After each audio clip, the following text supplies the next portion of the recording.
l'apôtre Paul exhorte les croyants à marcher en toute humilité, Éphésiens 4:2. L'œuvre est seulement possible lorsqu'un croyant marche dans la véritable humilité. Ne faites rien par esprit de parti ou par vaine gloire, mais que l'humilité vous fasse regarder les autres comme étant au-dessus de vous-même. Philippiens 2:3. L'humilité est non seulement une attitude extérieure, mais elle est également une attitude intérieure, celle dans nos pensées et notre cœur. Lorsqu'une personne estime l'autre meilleur qu'elle-même, alors elle marche dans une véritable humilité de pensée.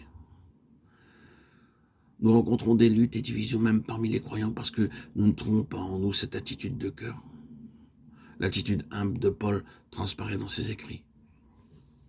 Lutte ou vaine gloire signifie en d'autres termes orgueil. C'est l'orgueil qui fit de Lucifer un démon repoussant. Lorsque ce même orgueil entre en nous, nous commençons à nous conduire comme des démons.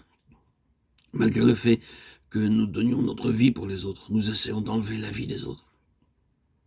Le diable est appelé meurtrier à cause de cela. La pensée qui se cache derrière le meurtre et la haine. C'est ce que nous trouvons parmi les croyants. L'orgueil apporte division et lutte.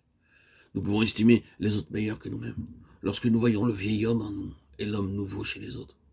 Si cette réalité n'est pas évidente dans nos vies, c'est parce que nous voyons la vieille nature corrompue chez les autres et la nouvelle création chez nous. Bien-aimés, frères et sœurs en Christ, gardez l'unité. Il n'y a pas d'autre voie pour marcher dans une véritable humilité.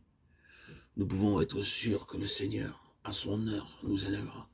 Mais si nous mettons de la prétention dans notre marche spirituelle, nous apporterons de la ruine, non seulement pour nous-mêmes, mais dans tout le corps de Christ.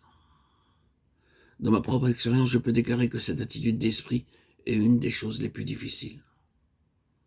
Nous devons être débarrassés de cet orgueil, à moins d'abandonner tout cela. Nous apportons la ruine dans le corps. Paul exhorte également les croyants à marcher dans la douceur, Éphésiens 4:2. La douceur ne peut pas être définie comme de la faiblesse. Une personne faible s'offense rapidement. Une personne douce est lente à s'offenser. Lorsque quelqu'un possède un caractère spirituel fort, il peut se contrôler. La douceur est la marque d'une personne toujours bienveillante, acceptant les insultes sans esprit de revanche. Nous voyons ce merveilleux exemple de douceur dans la vie de Moïse, Nombre 12:3. Naturellement, notre Seigneur Jésus-Christ est notre premier exemple. Il dit « Je suis doux et humble, apprenez de moi ».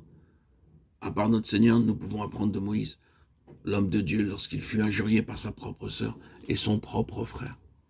Il eut cette attitude humble.